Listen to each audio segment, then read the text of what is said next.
చాలా కాలనీలు జలమయమైనాయి, చాలా ఇండ్లలోకి మొదటి అంతస్తు పైకి కూడా నీళ్ళు వచ్చినాయని చెప్పి శ్రీగాధం మీద నుంచి పోదామని అనుకుంటే ఇక్కడ కూడా దోమకొండ చెరువు తెగిపోయి ఈ రాకపోకలు ఇటువైపు నుంచి కూడా మొత్తం స్తంభించిపోయిన పరిస్థితి. అంటే దాదాపుగా ఇవాళ కామారెడ్డి పట్టణానికి ఆకాశ మార్గం ద్వారా తప్ప రోడ్డు మార్గం ద్వారా పోయే పరిస్థితి ఈరోజు ఈ నిమిషానికి లేదు. అంత ఉధృతంగా ఒకవైపు పలంచవాగు, మరొకవైపు కుడలివాగు, ఇంకోవైపు మానేరు, మొత్తంగా చాలా పెద్ద ఎత్తున ఈ వరదల విపత్తు ఇవాళ రాష్ట్రానికి వచ్చింది. ఇంకా రాబోయే 4 రోజుల పాటు వర్షాలు విస్తారంగా కురుస్తాయని చెప్పి కూడా వాతావరణ శాఖ చెప్తా ఉంది. రాష్ట్ర ప్రభుత్వానికి మరి ఇంత జరుగుతుంటే, ప్రజలు ఇంత అవస్థల్లో ఉంటే, రాష్ట్ర ప్రభుత్వం ముఖ్యంగా గౌరవ ముఖ్యమంత్రి గారు మాత్రం నిన్ననేమో మూసీ నది సుందరీకరణ మీద వారు రివ్యూ చేసినట్టుగా చూసినాం. ఇవాళనేమో రాష్ట్రానికి ఒలింపిక్స్ ఎట్లా తేవాలని చెప్పి రివ్యూ చేస్తున్నట్టుగా ఇప్పుడే నేను టీవీలో చూసిన.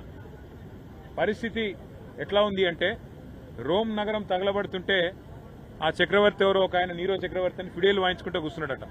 అట్లా రాష్ట్రం వరదల్లో ఉంటే మూసీ సుందరీకరణ ముఖ్యమా, లేకపోతే రాష్ట్రానికి ఒలింపిక్స్ అనే డిస్కషన్ ముఖ్యమా, లేకపోతే ప్రస్తుతం పంట నష్టం ఎంత జరిగింది, ఆస్తి నష్టం ఎంత జరిగింది, ప్రాణ నష్టం ఎంత జరిగింది, ఎంతమంది విపత్తుల్లో ఉన్నారు, ఇది చూసుడు ముఖ్యమా?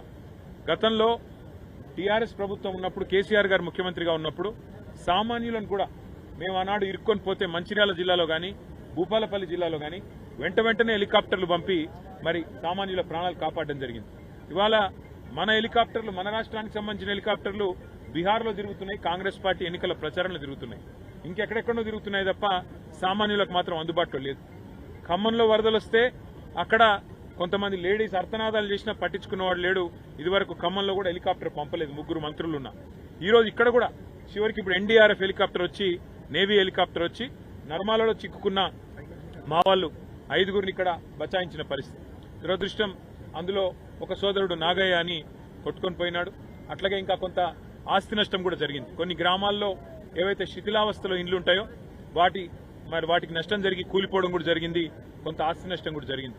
కొంత ప్రాణ నష్టం, కొంత పంట నష్టం, కొంత ఆస్తి నష్టం, ఇవన్నీ జరిగినాయి. కాబట్టి రాష్ట్ర ప్రభుత్వం వెంటనే మేల్కొని, మరి ఇదివరకు మేల్కొని ఉండి కొద్దిగా అప్రమత్తంగా ఉంటే ఇంత అవస్థ కాకపోతుండే. కానీ ఎవరు పట్టించుకోలేదు, ముందస్తు ప్రణాళిక లేదు. ఇప్పటికైనా మేల్కొని వెంటనే పంట నష్టం ఎక్కడెక్కడైతే జరిగిందో ఎకరానికి ఒక 25,000 రూపాయలు పరిహారం ఇవ్వాలి. ప్రాణ నష్టం ఎక్కడైతే జరిగిందో ఇవాళ మరి నాగయ్య గారు ఇంకా కొట్టుకొని పోయినారు, 12 గంటలు దాటిపోయింది, ఇంతవరకు ఆచూకీ లేదు. దొరికితే ఒకవేళ ప్రాణాలతో దొరికితే సంతోషం. కానీ ఇంకెక్కడైనా ప్రాణ నష్టం జరిగితే కూడా మెదక్లో కూడా ప్రాణ నష్టం జరిగిందని వింటున్నాం. ఒక్కొక్క కుటుంబానికి 25 లక్షల రూపాయల చొప్పున నష్టపరిహారం ఇవ్వాలి. ఒక్కొక్క ఎకరానికి 25,000 రూపాయల చొప్పున నష్టపరిహారం ఇవ్వాలి. కూలిపోయిన ఇళ్లకు కూడా వెంటనే వాటి స్థానంలో ఇందిరమ్మ ఇండ్లు మంజూరు చేయాలని చెప్పి కూడా డిమాండ్ చేస్తూ మా పార్టీ తరఫున కూడా మా కార్యకర్తలు, నాయకులు ఎక్కడికక్కడ ముఖ్యంగా కామారెడ్డి పట్టణంలో గంప గోవర్ధన్ గారు తిరుగుతూ ఉన్నారు, ఎల్లారెడ్డిలో నల్లమడుగు సురేందర్ గారు తిరుగుతూ ఉన్నారు. ఎక్కడన్నా ప్రజలు ఇబ్బందుల్లో ఉంటే కార్యకర్తలు, నాయకులు వారికి సరిపడా మంచినీళ్లు, ఆహారం ఇవన్నీ కూడా అందించి అవసరమైతే కొన్ని వైద్య శిబిరాలు కూడా పార్టీ నుంచి ఏర్పాటు చేస్తాము. మేము మా ప్రయత్నంగా, మేము ప్రతిపక్షంలో ఉన్నా కూడా ప్రజలను ఆదుకునే ప్రయత్నం సంపూర్ణంగా చేస్తాం. మరి ఇక్కడ రాష్ట్ర ప్రభుత్వం వెంటనే మేల్కొని సహాయక చర్యలు, వెంటనే ప్రజల ఆస్తి నష్టం, ప్రాణ నష్టం లేకుండా ప్రయత్నం చేయాలని చెప్పి వారిని కోరుతా ఉన్నాం. అట్లాగే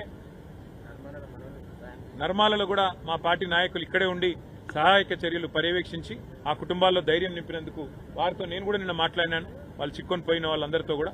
కానీ మరి ఈరోజు ఉదయం హెలికాప్టర్ వచ్చి వారు స్పందించి కాపాడినారు, చాలా సంతోషం. నేను అధికారులను అభినందిస్తా ఉన్నాను. చాలా మంది పోలీస్ అధికారులు, చాలా మంది రెవెన్యూ అధికారులు కూడా ఎక్కడికక్కడ అప్రమత్తంగా ఉండి గత 24 గంటలుగా స్పందించి పనిచేస్తున్నారు. ప్రభుత్వం పని చేసినా చేయకపోయినా, ప్రభుత్వ పెద్దలు పనిచేసినా పని చేయకపోయినా అధికారులు అప్రమత్తంగా ఉన్నందుకు, పనిలో నిమగ్నమైనందుకు అధికారులకు, మీడియా కూడా మొత్తం రాష్ట్ర వ్యాప్తంగా మరి అన్ని వార్తలు కూడా ప్రజల దృష్టికి తీసుకొస్తున్నారు. ఎక్కడెక్కడ ఇబ్బందులు ఉన్నాయో చెప్తున్నారు.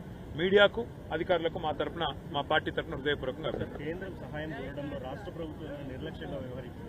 రాష్ట్ర ప్రభుత్వానికి కనీసం అసలు ఇక్కడ ఏం జరుగుతున్నది, ఉపద్రవం ఎట్లాంటిది రాబోతున్నదని ఒక ప్రజలకు హెచ్చరిక చేయాలన్న ఇంగిత జ్ఞానం కానీ, లోతట్టు ప్రాంతాల్లో ఉండే ప్రజలను తరలించాలన్నది ఆలోచన కానీ, మాన్సూన్ ప్రిపేర్డ్నెస్ అనేది ఉంటుంది. మాన్సూన్ ప్రిపేర్డ్నెస్ అంటే వర్షాకాలం రాకముందే శిథిలావస్థలో ఉన్న ఇండ్లు ఎన్ని లెక్కబెట్టి వాళ్ళని ఖాళీ చేయించడం, ముఖ్యంగా లోతట్టు ప్రాంతాలు వర్షం ఉండే పరిస్థితి ఉన్నప్పుడు ఎక్కడెక్కడ ఉన్నాయి, వరద ఎక్కడొచ్చే అవకాశం ఉంది, వాళ్ళని తరలించాలి, వాళ్ళకి ఇబ్బంది కాకుండా చూసుకోవాలి. అవసరమైతే కొన్ని చోట్ల రహదారులు మూసేస్తాం. ఎందుకంటే ఇప్పుడు నిన్న మా వాళ్ళు ఇక్కడ 5 చిక్కుపోయినారు. ఎందుకు చిక్కుని పోయినారు?